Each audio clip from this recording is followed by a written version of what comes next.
Our last topic for the year is fractals. So fractal is a new word for us, so we need to define that word. Our definition says a fractal is a recurring shape that is self-similar, created from an initiator and generator through several iterations. Okay, so there's like tons of words in there that we're like, meh?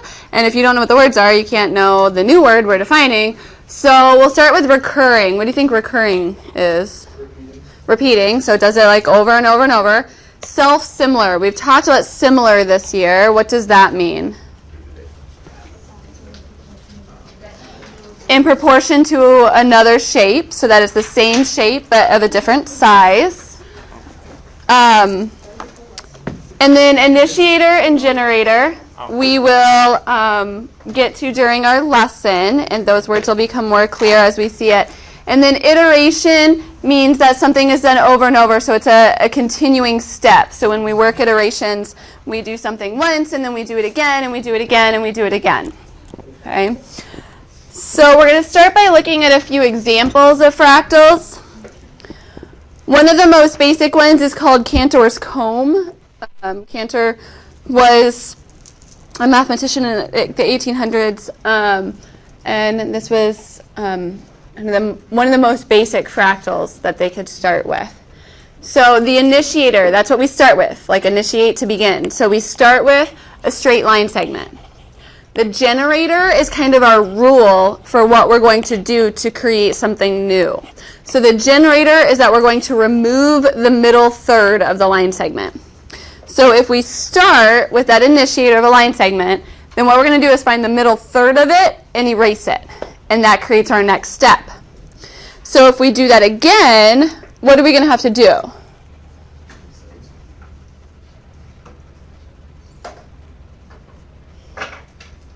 So now I have two line segments.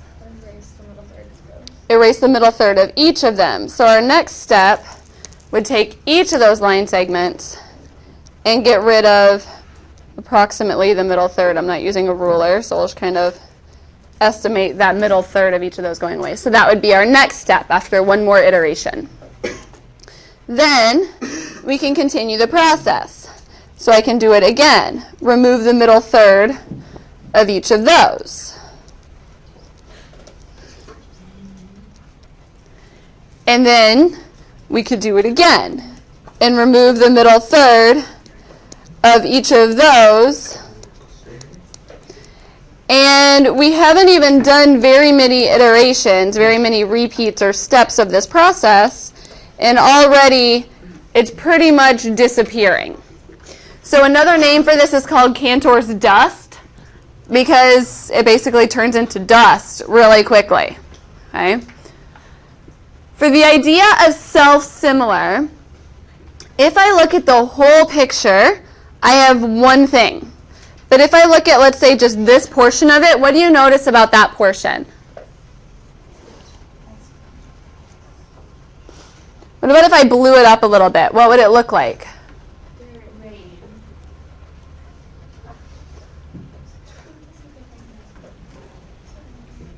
So if I took that section and I tripled its size, what would it look like? It'd be exactly the same as the original, right? So what I have circled here would be exactly the same as the original if I blew it up a little bit. And even if I took this part and blew it up, that one would take times 9 times. But if I blew that up, it would look exactly like the original again. A fractal, we can only draw so many iterations, so many steps, because our pencil's only so sharp. But in reality, a fractal continues the pattern forever and forever and forever. And so self-similar means that if I take just one portion of the fractal, it should be exactly the same as the entire thing if blown up to a new size. Okay? So the thickness of the line, does the thickness of the line change in half? A line doesn't have thickness. In geometry, a line doesn't have thickness.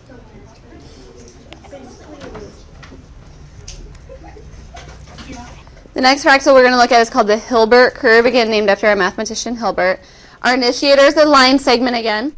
And the generator is that we're going to place a square on each side of the middle.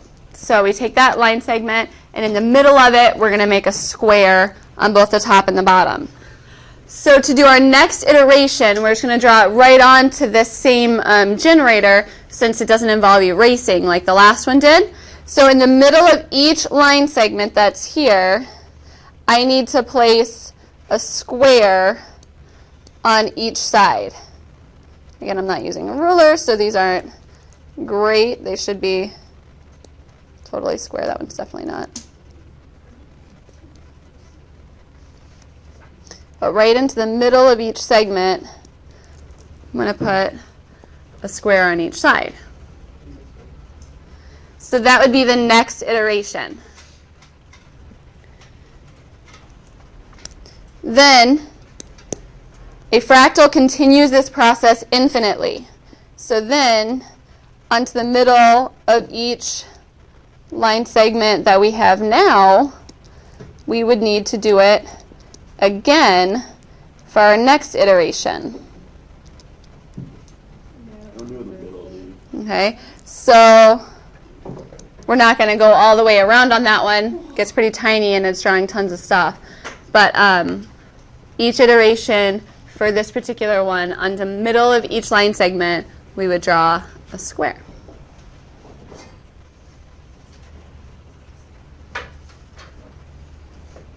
Questions?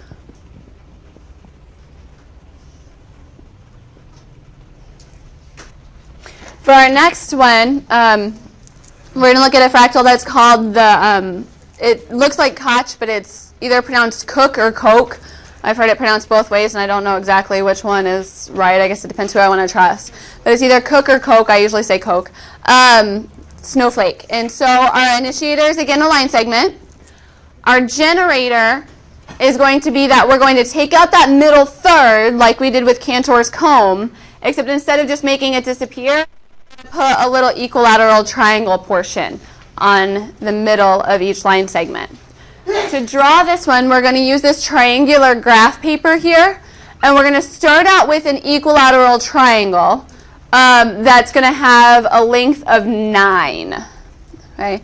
So on this graph paper, I'm going to draw out a triangle that has a length of 9 on each side. Yep, probably more towards the middle, so you make sure you don't run off the side, but...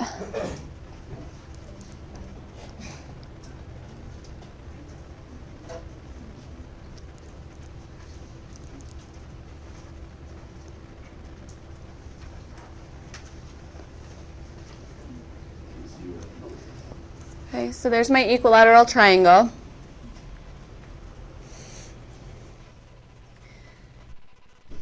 Yes? Is there 9 triangles? Is that what you mean? Yeah, so that there's 9 lengths of a triangle going across. Yep. Then for our first step, what we're going to do is into the middle of each of them, so that would be 3 units over, so we're taking out the middle third, draw a triangle out of it. Now mine's going to slightly kind of fall off the top of my paper there for that middle one. And then we should erase out that bottom portion. If you're using a pencil, you can erase out that bottom portion. If you're using a pen, it's not that big of a deal. But that we would go 3 triangles in and then draw an equilateral triangle and erase the base.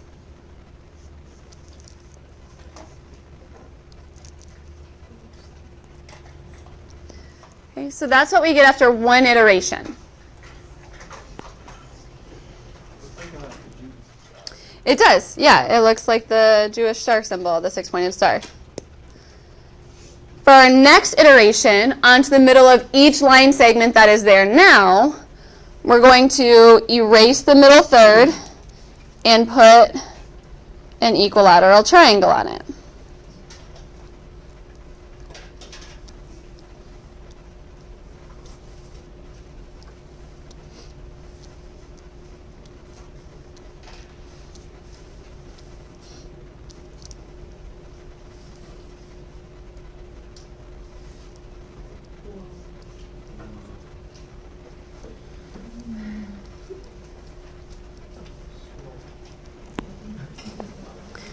So in terms of copies, that first time I drew 3 triangles. Okay? So for our very first one, I drew 3 triangles onto it. Now if I count up how many blue ones are there, I have 12 blue triangles. So each step along the way, multiplier of 4. So the first one I drew 3 triangles. For the next step, I drew 12. So that's 4 times as many. So that means on this next step, how many am I going to draw? 48. So for this next one, onto the middle of each of these, we would want to draw a little triangle.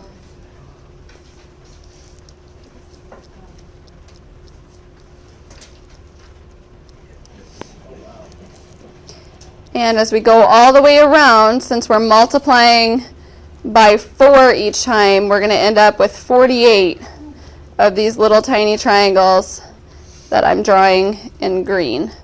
Pretty sloppily, but we get the idea.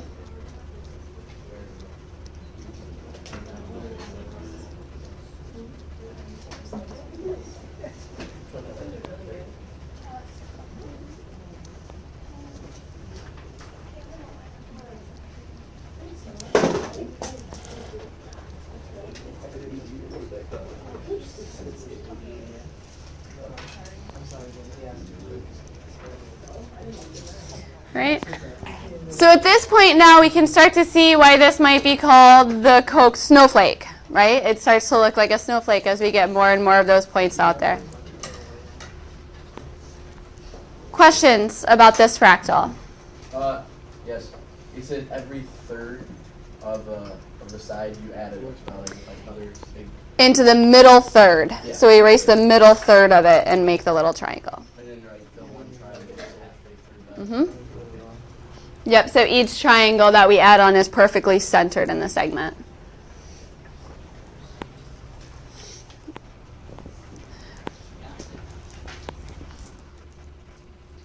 All right, so our keywords in this new definition for fractal are that we have an initiator. That's what we start with. And most of it was just we were starting with a line segment. Okay, that's kind of the easiest thing to just start with is a line segment.